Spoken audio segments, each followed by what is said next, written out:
Hi, this is Andy McClure. When a prospective client first comes to me, they're usually already frustrated about their marketing and selling. They feel like they're not getting the results that they should. And I almost always start with this one thing that we can do to quickly improve their results. And this one thing I'll often equate to putting air in the tires, right? If you're riding around on a bicycle that has flat tires, everything is harder than it should be. You can't make the progress that you'd like. And that what's your fastest path to improving that? Is to just put air in the tires. Everything gets easier from there. And the same is true for marketing. There's one thing that you can do that makes everything else much, much easier. And that's to create a more effective message. So don't worry about the strategies you're using. Keep those. Just get better results by having a more effective message. It's a near instant impact on the results that you're getting. So what we're going to do in this presentation today is give you a new perspective about how to think about a marketing message so it's more effective, and then give you some specific actions that you can take to improve what you're doing already to get better results. I love this quote from Seth Godin: "Marketing is a contest for people's attention." And it's never been harder to do that than it is right now. Think about all the messages that you are receiving, and therefore our prospects and our clients are in the same boat. We are getting better and better at filtering out what doesn't matter to us. You do a Google search, advertisements are all over the page of results that you largely ignore. You're looking for what you need. When you go to the web page that you select, there may be ads interspersed across that whole web page. And in large part, you're filtering out all that information. Thousands of emails that we get, we're filtering out what doesn't matter to us at that point. So as marketers, this is our challenge. How can we use marketing strategies that get people's attention? And it doesn't have to do so much with the mechanism. It has much more to do with the message. Okay. So here's the perspective that I want you to understand and take into your marketing at the end of this presentation.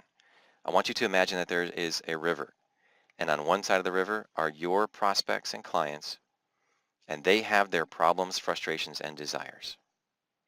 And on the other side of the river is you and your company, and you have your products, services, and capabilities. And often the task of marketing, of getting attention, can be so frustrating. We feel like, gosh, if we just could grab hold of that prospect, take them away from what they're wrestling with, just pay attention to us for a short period of time, and I can describe to you, we can figure out how I can help you. As much as we may want to do that, that's exactly the opposite of the way we need to be thinking. Marketing, effective marketing, has almost nothing to do with our products, services, and capabilities, at least at the point of capturing attention. So we may already be familiar with, you may be familiar with the idea of communicating benefits, not features. And that's helpful, but even that, I would argue, is starting off your thinking process in the wrong place. When you start with your products and services and try to translate those into benefits, you're figuratively asking your prospect to come over to your side of the river and speak in your vocabulary. What I want you to understand from this is that marketing to capture attention happens on the right side of the river. It has nothing to do with our products and services. We have to communicate in the vocabulary, in the language of our prospects' problems, frustrations, and desires. Okay, let me say that again. In the language of our prospects' problems, frustrations, and desires.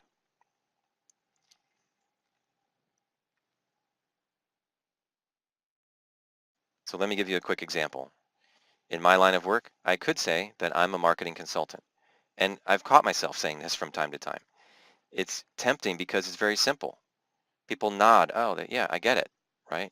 It's a short way to describe it, and people seem to get it. However, it doesn't generate results. So why would I do that? It articulates what I do, but it rarely inspires someone to say, I need your help. What I say instead are things like, I work with business owners who are frustrated that they don't have a more consistent flow of clients. Or I work with business owners who would like a more consistent flow of clients. Notice the word marketing is in there nowhere. I don't even discuss how I might solve that problem. I'm just reiterating the problem that my clients tend to be wrestling with, and is much more likely and more effective to connect with someone who has this problem, or for somebody else to recognize, I know somebody with that problem. Let me give you a quick example of a client of mine. A few years ago, I was working with a software consulting firm. Uh, they had grown to about 10 people when they had a lot of projects going on, and they had a tagline that they were software engineering craftsmen. To them, this communicated a lot about their value. It communicated benefits in their mind. And when they did get to sit down with a prospect, they could articulate it in such a way that that prospect eventually got it and appreciated it. Right? To them, this meant they built robust software that could be extended in the future to have more features, that could easily accommodate more users if that's what they needed, that was upgradable, that was solid, that wouldn't fail or have as many breakdowns as other software might. Those, of course, were all things that that prospect might be interested in. But it took a conversation before those things came out. So what I did, I worked with this client. I interviewed some of their clients to understand the issues that they wrestled with before my client came along. And I interviewed the principals of the software firm. Now that was challenging because it was tempting for them to always drift back to the left side of the river and describe what they do. I had to keep peeling them back to the right. What was going on with your prospect before you came along? Why did they seek somebody out to help? What were the problems that they were having? And as you might suspect, those kinds of questions were easy for the end clients to answer. I could hardly write fast enough. They had brought in software companies in the past that took too long to build the solution in the first place, that once they upgraded Windows Server, it broke the software and then they couldn't get them to come back and fix it. They went out of business.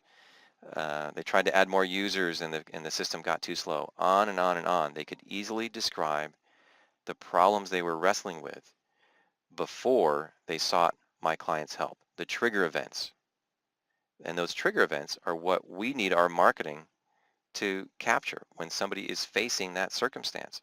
How can our marketing capture their attention? So one thing we did was recast their tagline to custom software solutions that work so your people can too. That's what came out from these client interviews. We just want it to work. We want software that's just going to work, and we need our people to be productive. The whole reason that they wanted custom software is because they had a business process that needed it. They had a business process that couldn't adapt to off-the-shelf software. So the whole point was to make their people productive. Now, a tagline can't fix everything, but this became our home base. This became our touchstone for the other things we did in their marketing. We redid their website structure and content. So now instead of just thinking that it made sense or it would be useful to talk about services, we had a whole page dedicated to who we serve. So people could go in, visitors would see the kinds of companies and circumstances. Another page dedicated to problems we solve. So they could dig in deeper and people who had the right kinds of problems that my client could solve would have great confidence that they're in the right place when they read that page. We started to write case studies that very clearly spelled out the problems that existed in my clients' companies before we came along and solved those problems. And so this just kind of gradually this new message seeped its way into more and more marketing. And it started to build up more interest. They started getting more clients. And strangely, or perhaps fortuitously, this led to my client being acquired. They had had a major customer of theirs that occupied a lot of their time. And as they got busier with other projects, it became clear that this client actually wanted them captive, wanted to bring them in-house. And so this ended up leading to an exit for this firm, certainly a component of why it happened. Let me give you another example of a company that has really taken this right side of the river thinking to another level.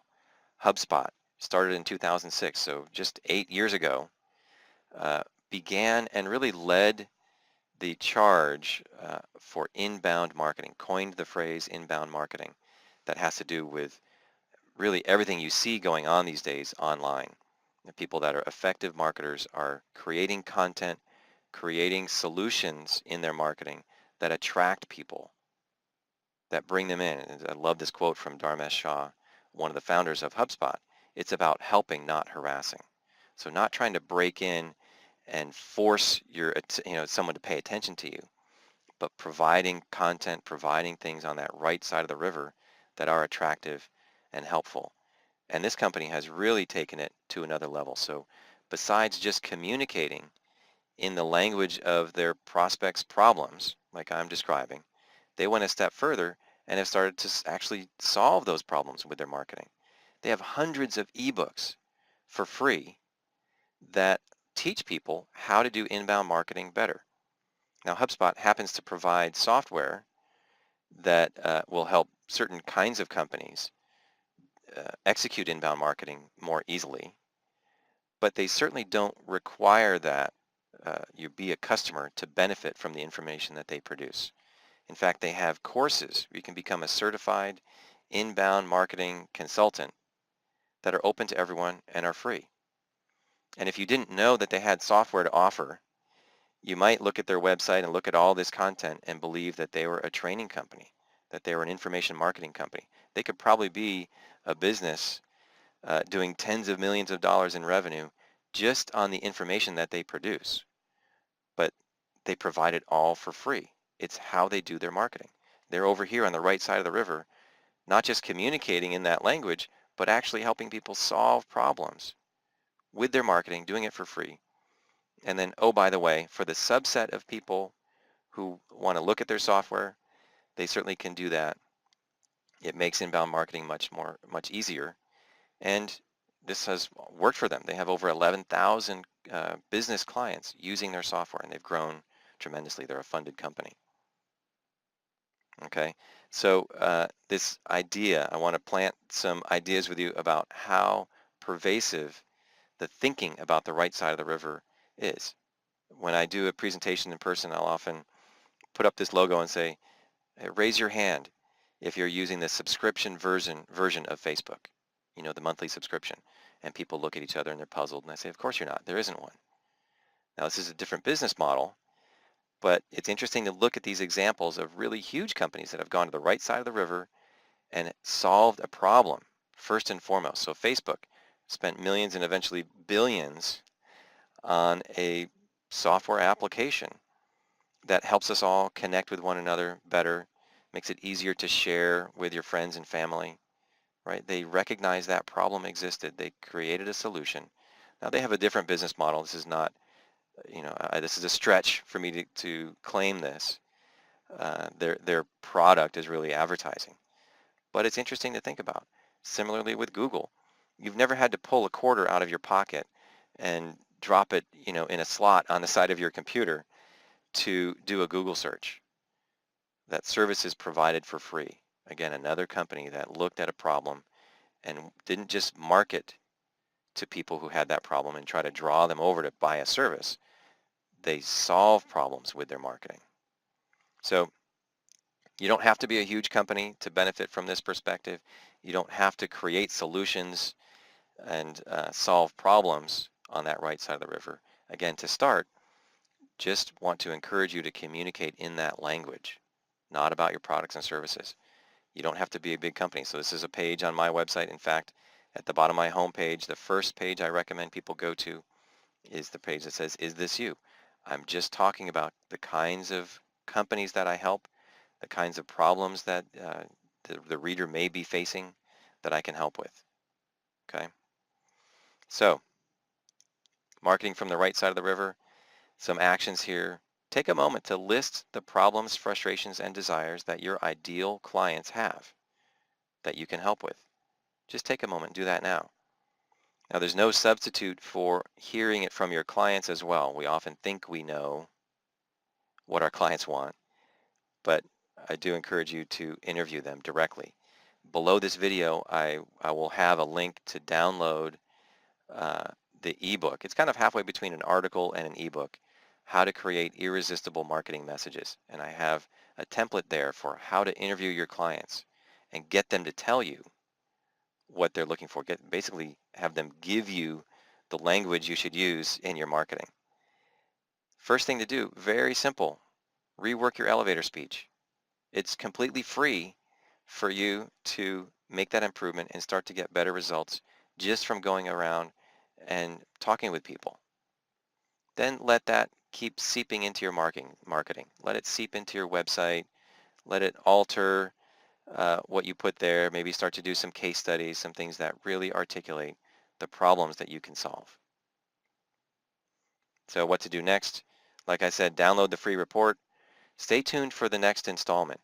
The next question I help people resolve after we improve their message, after we improve the results that they're getting from what they're already doing, is to actually pick the right strategies for that company. Pick the right marketing venues for them to get to the prospects and the clients that they want to serve. So that'll be in the next video. Thanks for watching.